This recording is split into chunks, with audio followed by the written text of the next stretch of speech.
கர்த்தருடைய பரிசுத்த நாமம் மகிமைப்படுவதாக. 23/9/2025 செவ்வாய்க்கிழமை, புதிய நாள், புதிய கால வேளைக்காக கர்த்தர் நன்றியோடு துதிக்கிறேன், ஸ்தோத்திரிக்கிறேன்.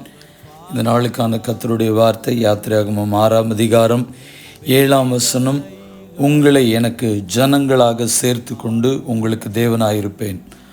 I will take you as my own people and I will be your God.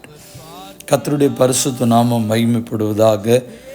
நம்மை பார்த்து ஆண்டவர் இந்த புதிய நாள் காலவெளியிலே கர்த்தர் சொல்லுகிறார், உங்களை எனக்கு ஜனங்களாக சேர்த்து கொண்டு நான் உங்களுக்கு தேவனாக இருப்பேன் என்று கர்த்தர் சொல்லுகிறார். இந்த வார்த்தைகளை குறித்து ஒரு சில நிமிடங்கள் தியானித்து இந்த நாளையும் நம்மையும் கர்த்தருடைய கரத்தில் ஒப்பு கொடுப்போம்.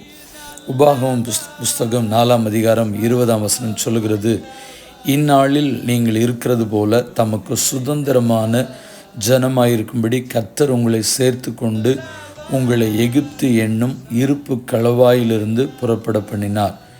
But as for you, the Lord took you and brought you out of the iron smelting furnace, out of Egypt, to be the people of his inheritance, as you now are.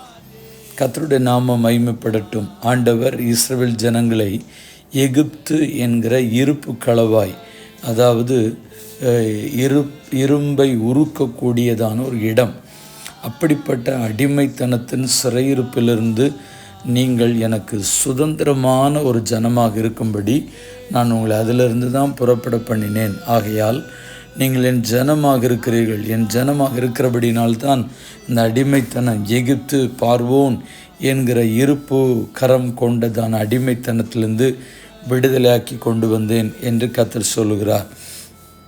உபாகமம் 7ஆம் அதிகாரம் 6ஆம் வசனத்தில், நீ உன் தேவனாகிய கர்த்தருக்கு பரிசுத்த ஜனம், பூச்சக்கரத்தில் உள்ள எல்லா ஜனங்களிலும் உன் தேவனாகிய கர்த்தர் உன்னை தமக்கு சொந்தமாக இருக்கும்படி தெரிந்து கொண்டார். For you are a people holy to the Lord your God. The Lord your God has chosen you out of all the peoples on the face of the earth to be his people, his treasured possession. கர்த்தருடைய நாமம் மகிமைப்படட்டும். ஆண்டவர் தெரிந்து கொள்கிற விதங்களை பார்த்தீர்களா? இந்த பூச்சக்கரத்தில் இருக்கிற எல்லா ஜனங்களிலேயும் ஆண்டவருமே தெரிந்து கொண்டிருக்கிறார். அப்படி என்று சொன்னால் முழு மனு குலத்திலும் ஏறக்குறைய 800 கோடிக்கு அதிகமான ஜனங்கள் இருக்கிறார்கள்.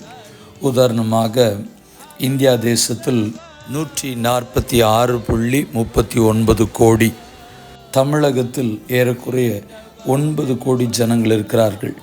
அதிலும் நாங்கள் இருக்கக்கூடிய திருச்சி பட்டணத்தில் 40 லட்சம் ஜனங்கள் இருக்கிறார்கள். இவ்வளவு ஜனத்தொகை இருக்கக்கூடிய இடத்திலிருந்து கோத்திரத்துக்கு ஒருவனாக, வம்சத்துக்கு ஒருவனாக, பாஷைக்கு ஒருவனாக, குடும்பத்திற்கு ஒருவனாக ஆண்டவர் உங்களை எவ்வளோ அழகாக தெரிந்தெடுத்திருக்கிறார் பார்த்தீங்களா? அவர் தமக்கு சொந்த ஜனமாக இருக்கும்படியாகத்தான் ஆண்டவர் தெரிந்து கொடுத்திருக்கிறார். உபாகம் 26:18 சொல்கிறது, கர்த்தரும் உனக்கு வாக்கு கொடுத்து உனக்கு சொல்லி இருக்கிறபடி நீ என்னுடைய கட்டளையெல்லாம் கை கொண்டால் எனக்கு சொந்த ஜனமாயிருப்பாய். The Lord has declared this day that you are his people, his treasured possession as he promised, and that you are to keep all his commands. கர்த்தருடைய வார்த்தைகளை நாம் கீழ்ப்படியும் பொழுது, அவைகளின்படி நடக்கும் பொழுது, அவைகளை செய்யும் பொழுது ஆண்டவர் நீ என்னுடைய ஜனம் என்று கர்த்தர் சொல்லுகிறார். வெளிப்படுத்தின விசேஷம் 21ஆம் அதிகாரம் 7ஆம் வசனம் சொல்லுகிறது, ஜெயம் கொள்ளுகிறவன் எல்லாவற்றையும் சுதந்திரித்து கொள்வான். நான் அவன் தேவனாயிருப்பேன், அவன் என் குமாரனாயிருப்பான். He who overcomes will inherit all this, and I will be his God, and he will be my son. Hallelujah. கர்த்தருடைய நாமம் மகிமைப்படுவதாக. ஜெயமுள்ள வாழ்க்கை, பாவத்தின் மேல், உலகத்தின் மேல், சாத்தானின் மேல் ஒரு ஜெயமுள்ள வாழ்க்கை வாழ்வதற்காகத்தான் ஆண்டவர் நம்மை அழைத்திருக்கிறார், தெரிந்தெடுத்திருக்கிறார், முன்குறித்திருக்கிறார். அப்படி ஜெயமுள்ள வாழ்க்கை செய்யும் பொழுது ஆண்டவர் சொல்லுகிறார், நீ என்னுடைய குமாரனாயிருப்பாய், நான் உன்னுடைய தேவனாயிருப்பேன் என்று சொல்லி. கர்த்தருக்கு ஸ்தோத்திரம். எரேமியா 31:33, அந்நாட்களுக்கு பிற்பாடு நான் இஸ்ரவேல் குடும்பத்தோடு பண்ணப்போகிற உடன்படிக்கையாவது, நான் என் நியாயப்பிரமாணத்தை அவர்கள் உள்ளத்திலே வைத்து அதை அவர்கள் இருதயத்தில் எழுதி நான் அவர்கள் தேவனாயிருப்பேன், அவர்கள் என் ஜனமாயிருப்பார்கள் என்று கர்த்தர் சொல்லுகிறார். This is the covenant I will make with this house of Israel after that time, declares the Lord. I will put my law in their minds and write it on their hearts. I'll be their God and they will be my people. கர்த்தருக்கு மகிமை உண்டாகட்டும். வார்த்தைகளை நாம் முக்கியப்படுத்தும் பொழுது, வார்த்தைகளை படிக்கும் பொழுது, அந்த இருதயமாகிய பலகைக்குள்ளே எழுதுவதற்கு நாம் இடம் கொடுக்கும் பொழுது ஆண்டவர் சொல்லுகிறார், நான் அவர்களுடைய தேவனாயிருப்பேன் என்று சொல்லி. கடைசியாக ஒரு வசனத்தை சொல்லி நான் ஜெபிக்க விரும்புகிறேன். 1 பேதுரு 2 அதிகாரம் 10 முன்னே நீங்கள் தேவனுடைய ஜனமாயிருக்கவில்லை, இப்பொழுதோ அவருடைய ஜனங்களாய் இருக்கிறீர்கள். முன்னே நீங்கள் இரக்கம் பெறாதவர்களாய் இருந்தீர்கள், இப்பொழுதோ இரக்கம் பெற்றவர்களாய் இருக்கிறீர்கள். Once you are not a people, but now you are the people of God. Once I had not received mercy, but now we have received mercy. கர்த்தருடைய நாமம் மகிமைப்படுவதாக. இன்றைக்கு நாம் அவருடைய பிள்ளைகளாகவும் அவர் நம்முடைய தேவனாகவும் இருக்கிறேன் என்று நம்மை பார்த்து உறுதிப்படுத்துகிறார். அப்படிப்பட்ட அந்த அன்பின் பிணைப்பிற்குள்ளே நாம் இருப்போம். அவரை நாம் நம்முடைய சொந்த தெய்வமாக கொண்டிருப்பது நாம் பெற்றிருக்கிற பாக்கியம் என்றே கருதுவோம். கர்த்தருக்கு ஜீவனுள்ள தேவன், வாக்கு மாறாதவர், உயிருள்ள தெய்வம், அகில உலகத்தின் ஆண்டவர், சர்வலோகத்தின் தேவன் நமக்கு தேவனாக இருக்கிறார். அந்த பரம தேவனுடைய முகத்தை நோக்கி பார்த்து நாம் கர்த்தருடைய கரத்தில் இந்த நாளை ஒப்பு கொடுத்து நம்மையும் ஒப்பு கொடுப்போம். பரிசுத்தமுள்ள நல்ல தேவனே, இந்த ஆசீர்வதிக்கப்பட்ட புதிய நாளுக்காக நன்றி ஆண்டவரே. இந்த புதிய நாளை காணும்படியாய் கர்த்தர் எங்களுக்கு கிருபை கொடுத்திருக்கிறேன், நன்றி ஆண்டவரே. எங்களுடைய ஆயுசு நாட்களோடு ஒரு நாளை கர்த்தர் கூட்டி கொடுத்திருக்கிறபடி நான் நன்றி செலுத்துகிறோம்.